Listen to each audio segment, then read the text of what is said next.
आज की इस वीडियो में हम बात करने वाले हैं सरसों की बुआई के बाद सरसों की सिंचाई हमें कब कब करनी चाहिए और कब हमें सरसों की सिंचाई नहीं करनी चाहिए। सारी जानकारी आपको इस वीडियो में मिलने वाली है, तो वीडियो को अंत तक जरूर देखिए।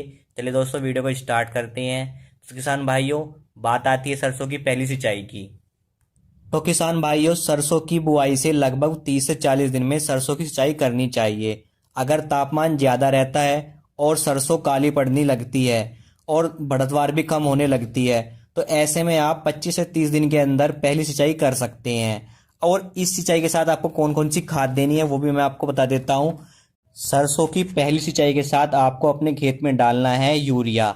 यूरिया की मात्रा जो लेनी है वो है 30 से 40 ग्राम पर एकड़ के हिसाब से आपको अपने खेत में डाल देना है।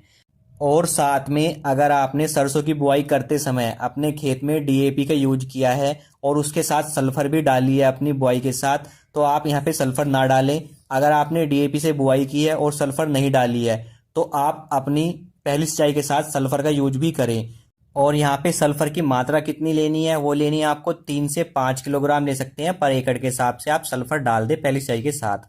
अगर आपने सरसों की बुआई एसएसपी के साथ की है, यानी सिंगल सुपर फॉस्फेट के साथ आपने सरसों की बुआई की है, तो आपको पहली सिंचाई के साथ सल्फर नहीं डालनी है, क्योंकि एसएसपी के अंदर पहले से ही सल्फर होती है। तो आपको अब सल्फर डालने की कोई ज़रूरत नहीं है।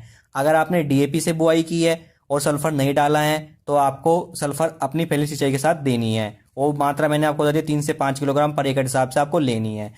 अब आपको मार्केट में सल्फर दो वैरायटी में मिल जाएंगी। एक तो आपकी दानादार वैरायटी में, दूसरी आपकी पाउडर फॉर्म में। तो दानेदार वैरायटी में जो सल्फर आती है वो आती है सल्फर बेंटोनाइट।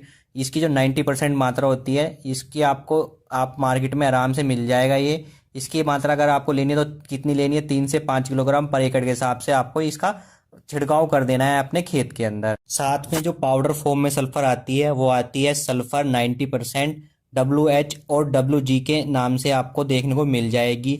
इसका आपको अपनी सरसों की खेती के अंदर छिड़काव करना है। जब आपकी पहली सिंचाई हो रही हो तब आप इसका छिड़काव कर दीजिए। तो इसके लिए मात्रा क्या लेनी है, आपको लेनी है 500 से 700 ग्राम लेना है पाउडर फॉर्म में। प्रति एकड़ के हिसाब से आपको 150 से 200 लीटर पानी में मिलाकर इसका स्प्रे अपनी सरसों के पौधे पर कर दें।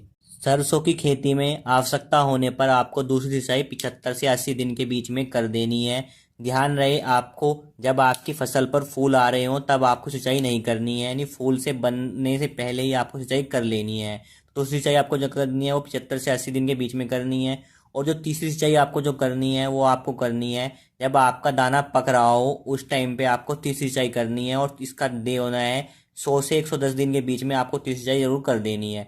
ये आपको काफ़ी लाभदायक होगी तीसरी सिंचाई। इसमें आपकी सिंचाई से क्या होगा, इससे आपका जो दाना होगा मोटा बनेगा, दाने में वजन होगा। तो इस तरीके से आप 3 सिंचाई कर सकते हैं। आप टोटल 4 सिंचाई करनी होती है सरसों की बुआई में। एक आपका सरसों बोने से पहले, दूसरी आपको 30 से 40 दिन के बाद, तीसरी आपको 70 से 80 दिन के बाद, चौथी आपको 100 से 110 दिन के बीच में। तो इस तरीके से आप सरसों की खेती की सिंचाई कर सकते हैं।